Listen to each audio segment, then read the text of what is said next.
The Hip Hop Ride with KSHOW the Maestro. Anything can happen. Radio's realest lady being experience. Okay, City. We crossed over. Okay, City 1051 FM. In case you heard me say we crossed over, it's because we're crossing over from radio to IG Live. So you can, as you can hear me on radio right now, you can see us on IG Live. That's at City 1051. That's at City 1051. And we have my favorite. Everybody knows she's my favorite. We have SIMI right here, all the way from across the world. How you doing, love? I'm fine, thank you. I mean, under the circumstances, I'm fine. Happy New Year, by the way. Why October? What do you mean Happy New Year? It's not literally a new year. Our last interview was just before you dropped Omar Charlie Champagne, and also at the same time, pre-corona and post-corona, it's almost like a whole new year. It's like, but we're not post-corona yet. We're still in corona. Yeah, I know, right? Yeah. And how are you coping up there? I mean, I'm fine. I'm in States now, as some people probably know, but I'm fine. I'm feeling great. My heart is heavy a little bit because of the state of things in Nigeria right now. But like I said, under the circumstances, I'm fine and healthy, and thank God. Yeah, and we definitely, because I was thinking of like postponing this interview because of how things are in the country. But part of the reasons why you're one of my favorite artists is not just because of your talent, but because you're truly passionate about what you do. You're passionate about people. There's a whole level of depth to you. Thank you. How is it affect what is going on in Nigeria right now? The whole NSAS thing. How is it being received up there? Well, actually, there was a protest here yesterday. There was a protest here in Houston yesterday, and like, I mean, if you're truly connected to Nigeria, whether you were born there or not, you realize that, for me now, for example, I can never have a home like Nigeria. It's impossible. Regardless of where I go or where I'm born or anything, I can never have a home like Nigeria. And so it breaks my heart to see the kind of things that are happening. This is not the first time that people have been shouting about SARS. This is not the first time that they've claimed to dissolve the arm of the police, and it's just heartbreaking. I personally, sometimes a lot of people probably think that it's only some people that is touching. Police brutality has come near me, has come near my family members, have come near my friends before. Like I tweeted yesterday, I've had a drunk policeman point a gun at my friend's eye in the middle of the night. And the thing is that they will tell you, I will just wait for you and nothing will happen. Like, people have finally had enough. You know what I'm saying? To just be on the streets, especially, I mean, I assume that it's mostly the guys that have, I've had to deal with the SARS specifically. If you're looking nice, you drive a nice car, they assume automatically that you're being fraudulent. And then, I've had people stop me and search me. I'm like, why are you searching me? I can have the right to search you. And because that there's no impunity, there's no accountability. Even if you say you want to raise your voice and speak out and say something, you don't know who's gonna fight for you. If something happens to you, it could probably be a waste for nothing. So it's like, I think people at the end of the day, go ahead. No, but when you say that nobody's going to fight for you, our government will fight for you. And no, you don't understand me. What I mean is, let me learn. Why I said that is because we're not even, this interview is also on live radio, so we're even supposed to watch what we say about it. Do you understand? Yeah. That's why I wanted to clarify what I was saying. Exactly. I'm like, if somebody stops me in the middle of the street, instead of me, because the thing for me to do is I want to fight and use my voice and say, you don't have a right to search me like that without a warrant, or you don't have a right to talk to me this way, because I don't know what's going to happen if anything happens. That's what I mean. I don't mean no one will fight for me. Okay. I mean, like, it's hard for people to even speak up when they are going through it in the morning, because you don't know what's going to happen. Do you know what I mean? Yeah, I know what you mean. Yeah. But they push people against the wall, and they've had enough, and now they're bouncing back. It's really scary. The reports that we've heard of people being shot at, people dying, etc., etc. I'm not saying that it actually happened. Remember, most of these things I'm saying it with a pinch of salt because we're on live radio. Yeah, but it worries us here also, and the international, because you're there and you're more in touch with how things are going on up there. How is the world from your perspective? How do they see Nigeria at the moment? How do they, how are they taking in what is happening down here? I mean, there's already like a kind of a world view where they think, first of all, they always gather Nigeria, Africa as though it's one country, which is already a problem. Right now, I mean, because of all the voices that are now speaking out loud against it, they don't have a choice but to pay attention. So you have like news on platforms that are actually international news platforms that are taking up the news and are saying something about it. My Twitter feed is still mostly tuned to the Nigerian crowd because that's where my base is. So I'm still seeing most of my perspective is still from like the Nigerian eyes. But I obviously also have people here asking, like what's going on, how's that happening? But when I'm talking, I'm not talking, I'm not in America. I'm in Nigeria and I have born bred in Nigeria. So my perspective is still Nigeria, or it's still from Nigeria. And I mean, I just hope that this fight counts for something because when they're fighting their fight here in the States, for example, Black Lives Matter and other things like that, the voice is going way beyond their own country. It's going far, it's going across borders, it's going across, seas or whatever, and we're all fighting. So I hope that everybody can carry their voice and shout for us too. Now that we are, even in the middle of all these things. Okay, look, that's it. Let's move past that so we don't incur a fine from our watch buddies. What do you mean? Incur a fine how? I didn't say anything, Simi. Let's talk about your music, Simi. What do you mean? Don't get me into trouble. What? No, but I'm the one that's saying something, and no, I on my platform, Simi. No, but this is my platform as well because my voice is here and people are seeing my face and people are hearing my voice. And I'm just letting it be known that they need to listen to the people. I mean, I understand. They are listening to the people. I hope they are. I hope they are. Like, they're disbanded SARS. They said the disbanded SARS. We need to see more. We need to see more KSHOW. It can't just be that they said. And people should not be quiet. They should not be told like don't say anything anymore. Like I personally, like I'm not gonna speak for you. Like I cannot say you should say this because I don't know what's on the line. But I'm just saying, like people are using their voices and it has to be heard. They should not just do like a surface band-aid thing and say something and expect us to go back to status quo. They have to fix it. Okay, love. Okay, so we're still on it now. Now, you just dropped an EP. That was like 2 weeks ago, and it was nice. It was nice seeing you at your listening party. Sarcasm intended. And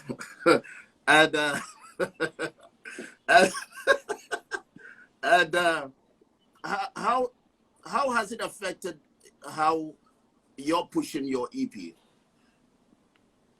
Well, how do you mean? How has what affected? How has it affected it? Because at this point, you just pushed an EP out, and normally you'll be all out, to move it to, to draw traffic. Yeah, well, I mean, like, as in, like, do you think like this is it's a bigger course, yeah, but at the same time, SIMI as an artist, the movement still moves on, and how has it affected your focus to an extent? I mean, obviously, it has definitely put the brakes on some of the things, that I wanted to do, but like, we have to prioritize, so I'm not losing anything. Like, this can definitely, like, it's not, I can release song next week or next month or next 2 months. You understand what I'm saying? So that's not even, it's not even a question for me. I'm just glad people are finally using their voices and, crying out loud together. I'm not feeling, I don't care about like, waiting and then saying, oh, let me not, I want to promote my song, these breaking down things. Those things can wait because we're fighting for better future, better Nigeria for our children. I have a kid now, so it's very important for me. Like at the end of the day, she's not going to be asking me about what happened when I released my EP. She's going to be asking about the changes I made and the kind of legacy that I'm leaving behind for her.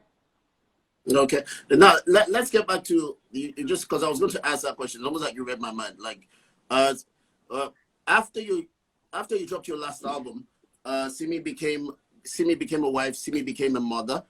Yeah, and Simi dropped. How has that changed how you make your music? How has that made you the type of person that you are now? How has it altered your perspective when you're making music? What is in your music now that wasn't there before you achieved those extra levels of status? I would say that I think being a mom changed me more than being married because when you get married, You look it's very pretty, still. by the way. Did I tell you you look very pretty? Thank you, because as a wife, like I don't feel like I changed, like nothing. I wouldn't say change more, like it's like you're the same person. You're sharing your space with somebody that you love and someone that you care about, and but still kind of the same wavelength. But like being a mom really changed me, changed my mentality. Like taught me so many things. The things that I didn't even think that I was gonna do as a mom. That you have to experience it really to really understand it. And like I said, now like I'm more intentional and more. My priorities are more boom boom. They're more like set in stone now. There's no time, there's no space for dilly dallying or for wasting time. You know what you want. So I'm more careful about, or let me not say careful, but I'm more particular about how I use my time now. The kind of things I would probably have done in like 2 hours before, now I do it in 10 minutes. I just saw a comment now. It made me less selfish, completely less selfish. I don't even have as much time to record. I'm the kind of person that normally I'll be in the studio recording for like 12 hours straight. I'm not exaggerating. I've been in the studio 12 hours straight. But now I'm lucky if I can get like 30 minutes without having to get up. But like now I'm thinking more outside of myself. Like it's such a big gift, and also like big responsibility. I really don't want to botch it. So I'm always praying to God to make me a good mom and good person. Duduka is virtually my favorite song this year. Thank Not you. because not because you're here. It's such a beautiful song, and it's one of the biggest songs that have been dropped this year in the country. Did you think the song will be? I think that's your biggest project so far. That's your biggest single so far. Yes, it is. And did you think it was going to be that big? No. It's funny because when they asked me these questions rather about any of my songs, and my answer is never no. It's like because I believe that when I put my heart into a song, it's whatever like clout the song gets, it deserves. Because I know I put all my heart into songs. But do you care? As emotional and personal and incredible as the song was to make, I honestly didn't know that it was gonna blow up as big as it did. Like it blew my mind how so many people resonated with it outside of Nigeria, outside of Africa. It really blew my mind, and it was really exciting for me to see that, like it motivates you to do more in your career. Your heart and soul was literally in the song. Like when I say literally, because you had a baby inside you, and Yeah. the song was for the baby inside you. Yes. Now let's talk about your style. So our last interview was just before you dropped Shali, Omo Shali Champlay. I say hate that album title. I totally hate it. Have I told you that I hate it? Why? Why do Because you it's hate it? stress. How do you go from Simi Sola to Omo Shali? I really every time I want to say it on the air. I yab you. Yes, I'm saying it Omo here. Champagne. I yab No, you. my dad's nickname was Charlie Champagne. And Okay. Charlie Champagne is child of Charlie Champagne. So I It wasn't was. trying to be clever or anything. So like this coming out almost Charlie Champagne when I was a kid. So It's that's still also difficult to it. pronounce. Huh? It's still okay, good. So we talked about because for me, Simi Sola was a perfect album for me. It's still one of the Thank few. you. Is one of the few Nigerian albums that I can, in a very long time, that I can listen to from beginning to the end. And I have Thank favorites you. on it that other people don't even know. Now we talked about, you said you will do a lot of experimentation on Omo Charlie Champagne, right? How did that go? And what was the difference between the uh, reaction to Omo Charlie Champagne and Simi Sola, the first album? How did the Um experimentation? I mean first of all for Simisola, I was in my element. That was pure Simi like throughout. Yes, you were. Yes, you were in your element. Yeah, and for almost Charlie Champagne, I experimented more with like dance tunes. I did some more like I had like groovier songs than I normally do, and I expect like obviously the reaction for almost Charlie Champagne was more okay, okay, I like it, but it's not the Simi I know, which was the point, like, and one thing I don't think I'm ever gonna do is let someone dictate the kind of songs I'm gonna make or dictate the kind, because at the end of the day, I'm an artist because of how I feel about the art. Like that's for me, that's where my drive comes from and my passion. That's where it comes from. So I'm not like I understand, I respect your opinion, when you listen to my music, but like at the end of the day, it has to come from inside. So it, I'm not really thinking, oh, they want me to do another thing. So that's not how I was feeling. And that really didn't shake me. People that loved the much, people that knew what I was trying to do, they respected it, and that's that's really all that was important to me. Okay, now. So we now moved from that. Now we have the EP. We have the EP Restless 2. Your style changed again. Is it Yeah. still the Simi? Is it the Simi? Is it that Simi just loves experimenting? There's so many sides of you that you want to find a way to touch each side. Or some people also say that maybe your husband has an influence in your sound. Like at times you sound like him now, at times he sounds like you. What were you doing Um, on this EP? Because it was totally different from what you've done before. this EP, I just wanted to do more R&B. Really, I remember my husband was like, "Babe, how about you do an R&B project?" So that's actually how this was born. And I was like, I don't know if Nigerians care about R&B. It's like you never know, just do it. And I was like, okay, and I did it. That's really what Restless. That's why it's an EP, and it has such few songs because it's. I mean, I still have like bits and pieces of like Simi in it. There's still some Afro soul, Afro beat sound type things going on in there. But like, I really wanted to go heavy on R&B and do more, you know, more complex, arrangements, even with my lyrics and everything. And that's how this came about. Like I said, I know what my element is. I know what my comfort zone is. I know what it is that people like fell in love with me for, and I get that. I'm not living that. It's just I definitely also want to tap and see what's happening here. How can this happen? How can that happen? And just always, sometimes I will travel, come back. Basically you travel, you come back home. You travel, you come back home. And when you're coming back home, you buy chocolate when you're coming, and everything just kind of works together. So, if you're jumping the okay, two questions in one. The fact that Simi is established now, Simi is a big name. Simi is like virtually part of a power couple. You're like the go-to couple now. I didn't get married because I'm not married yet because of you, Simi. There was somebody I was supposed to get married What? to. Then you and there was somebody I was supposed to get married to. Then you and Nadekule got married, and I'm like, if it's not Dekule and Simi type, I ain't doing. But that's a story for another. That's a story. KSHOW, That's please. that's a story for another day.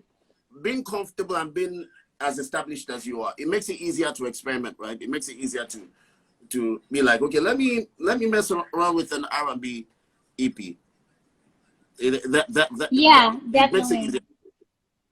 Definitely. Okay. It definitely makes it easier. I think because I feel like I've proven to a point that I know what I'm doing, and that I'm good at what I do. So when I think people are more open to me experimenting than if I had done it like early in my career. So yeah. Okay. So if you're dropping another album now, there won't be so much experimentation. Are you going to do the quasi uh quasi mainstream that you do? You'll try to balance it as you used to. Probably. I don't know. Honestly, I'm working on my album now, so we'll have to wait and see. I just go with the flow, and then when I'm ready, I pick the final songs.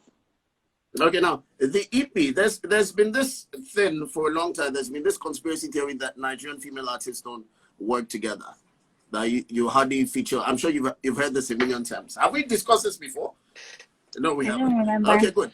So I wasn't going to talk about it, but I'm checking out your playlist, your track list, and only Miss Banks is on your EP.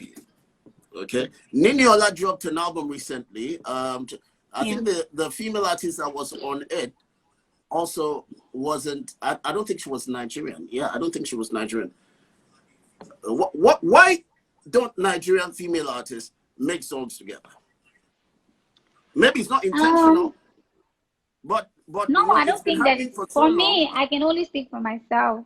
I don't think that Okay. it's intentional. I think first of all, there's one thing, like there, if you're comparing the amount of like female artists to like male artists, the disparity is like very large disparity. There's way more guy artists. So based on that probability alone, is more likely that you're going to feature a guy than a girl. So it's not like you're avoiding girls per se. I'm actually have some stuff in the works, that I want to do with some amazing female artists. And I think that there's so many amazing female artists. I'm a fan. I'm a fan Tiwa Savage, Emiala Day, Tenny. Like it's not even just about the fact that they're female. It's like they're actually good at what they do. So I don't think it's personal. I think sometimes it just works like that. Like if you have 200 guys in a basket and then 10 girls, and dip your hand in that basket, you're likely to come out with a guy's name. So it's not like maybe, I think that's really what it is. You have an answer to everything, don't you?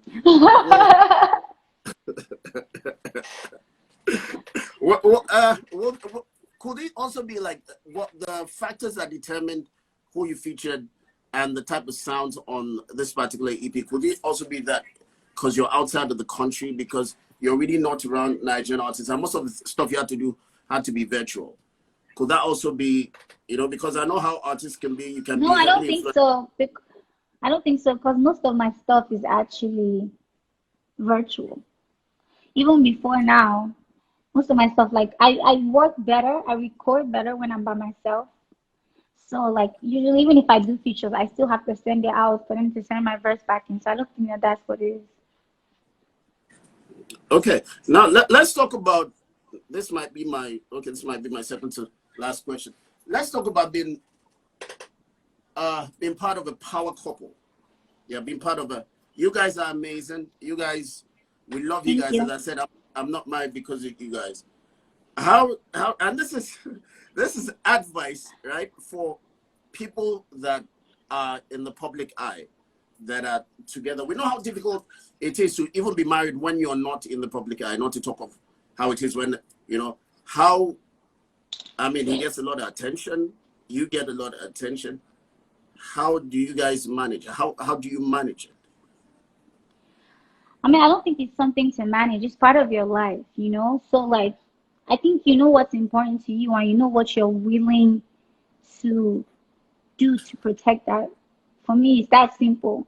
It's not rocket science. Like if that's why like I feel like at, at whatever, if you're going to be in a relationship, then you have to put your heart, be with someone that you're willing to like that you think is worth being with, so that it's not going to be hard work to protect your relationship because you know what it means to you. You know, like I always say, I tell my friends, I say, look, if something is worth, if you know that what you have, you don't want to lose it. You know what you're going to do to keep it, basically. So I guess that, and nothing is perfect. No human being, no relationship, no couple is perfect. So you just continue to put effort into it and make sure that it works because it's important to you. So make sure that the relationship that you are in is actually important to you. Not that you just be with a random person and you're wondering why it's not working out. Do you have jealous spells? What does that even mean? I don't even know what What that does it means. mean? What does it sound like it means? I mean, like, I do you don't have know. like what? You say, what does What's it jello spells? I don't know mean? what jello spells. Once in a while, okay. Okay, if you say so. Does he? Does he have jealous? I don't even know what that is. I really don't, honestly. Let's move on. There's stories of You tell me another. after the interview because I don't know what jello spells. You've always been good at bouncing my questions when it comes to you and Dekule, so I'm used to it. I really do not know. I'm No, asking you now what it means, and you're not telling it's me, but you're saying I'm because bouncing your question. I think a jealous girlfriend can be very sexy. I like it when I'm in a Oh, relationship. you said jealous. Oh, What do you think I said? I had jello spells. No, jealous, Musa. Jealous, Musa. Oh, nah. Mm-hmm. I'm like, So I just now know, you can tell. I know that I'm one in a billion. So like, I carry myself that way. And he himself is one in a billion. So don't settle for less and make sure you protect what you got. Honestly. Okay. There might be another wave. When are you coming home? Soon. I'm not gonna say that on air. Okay. Are the airports open yet? Yes. Yeah, Are they but there's like open? a whole process to coming and leaving. You have to get a test and quarantine and get another test. So yeah, but the airports are open now. Okay. So we can't wait to have you back home, sweetheart. I can't wait to have this interview, one-on-one with you. And did I tell you you're looking really fine? Oh, I already did. Yeah, you did. Yeah, we're Thank going to you. round up with music from the EP. Before But you go, before then, I want to say again. what is that? And I don't know if the Is people it that need to answers? be listening See me, are you know you listening. can tweet it, Abby. I said end police brutality. It's not even just start. End police brutality. End the abuse of power. Protect the people. If you're in the government or you're like in law enforcement, the only reason why you should be there is because you care about the people you're going to serve. If you do not care, then do not be there. Take care of the people. See me, your English and has changed, protect us. Your English has changed more. Because all the TV I'm watching is when they are speaking inside that, right? You're saying this is But not how you spoke. end police brutality and protect Nigerian people because we don't have anywhere else to run. So please protect us. They say we should not beg. I'm begging you. If it's please that it takes, then please protect us. Last two questions, Simi. Thank you. Last two questions, man. What's the next step when you get here? Are you going to continue pushing the Restless 2 album, or you start working on the next album? I'm already working on my. I'm already working on. I've been working on my next album since last year, actually. I'm still pushing Restless 2. I mean, like now the climate is like I say, read the room. The climate is you have to pay attention and make sure that you don't seem insensitive to what's going on. Plus, it's also actually really important to me. But yeah, I'm still pushing my EP, and I'm ready. When I get back, I'm gonna continue working on my album and like other projects as well. Okay. What has the response been so far to Restless 2? Especially due to the fact that it's a bit left field. Like nobody really expected you to go that route. What has it been? The feedback has actually been pretty amazing because like better than I thought it might be because I really didn't think Nigerians would care about R&B, but like the feedback has been really good. I've been really excited and I'm glad people could hear what I was trying to do. I maybe I've seen one bad feedback, 1, 2, I don't know, but it's been really good. I'm just happy that people see what I'm trying to do, and I'm happy that I'm able to express the way that I want to without, being worried that, people don't get it or anything. I'm having a great time. Life is short, and I want to do everything that my heart tells me, because you can't please anybody. You can't please everybody. So if you try, you just kill yourself. So I'm just trying to make myself happy and, have a good time. And you've made a lot of people happy tonight. You've a lot of people have had a good time because you interviewed that. There are thousands of Lagosians that are still stuck in traffic. From my studio right here, the traffic is not moving, and it's. They should come down from their car and join the protest. Well, there's no protest around here right now. Last question before you go to NSAS again. No longer beneficial. No longer beneficial. Yeah. What's it about? That's my last question.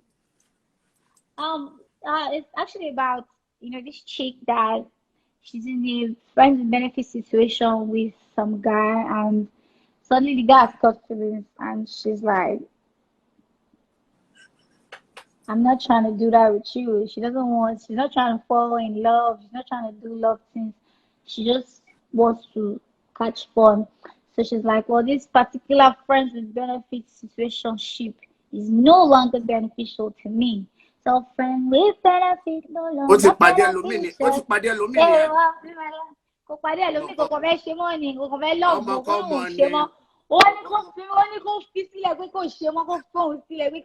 ring on the finger. No, she doesn't want a ring. He wants to put a ring on the finger, but she doesn't want it.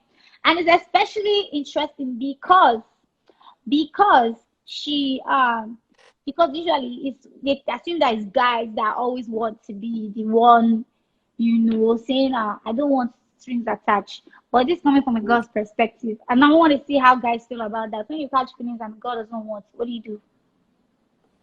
We are walk away. Simi, my love, thank you. I really appreciate you. Okay. Thanks for having me. Let me know when you're back in town. Okay. And police brutality. My love to Adekunle, this is the part where I cut you off. Here's music from the new EP. Here's Alakoba. Here's music from the new EP, Restless 2. It's called No Longer Beneficial. Love you, darling. Thank you. Bye. Bye. City 1051 FM, the best radio station in the heart of Lagos. We run the city.